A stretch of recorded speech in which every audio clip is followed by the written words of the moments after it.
బాబా బప్పని పళ్ళు మరి రేట్ లేవు కదా చెట్లో. ఇదిగో బప్పని పళ్ళు అయిపోయి పడిపోతున్నాయి. మరి ఎందుకులే వేస్ట్ చేయాలి. ఇగో ఈ బప్పని పండు అయితే కింద పడిపోయి అన్నది. మరి ఎందుకు పళ్ళు అయిన వరకు కొంచెం వేస్ట్ అయిపోతున్నాయి కదా.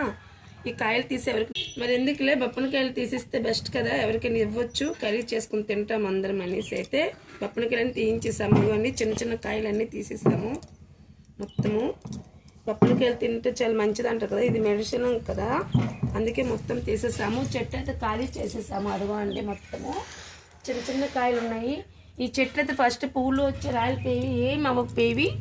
దీనికైతే మేకలు కొట్టామండి. బప్పని చెట్టుకి మేకలు కొట్టిన తర్వాత నుండి మంచిగా వస్తున్నాయి. ఈ సైజులో వస్తున్నాయి కాయలు అయితే.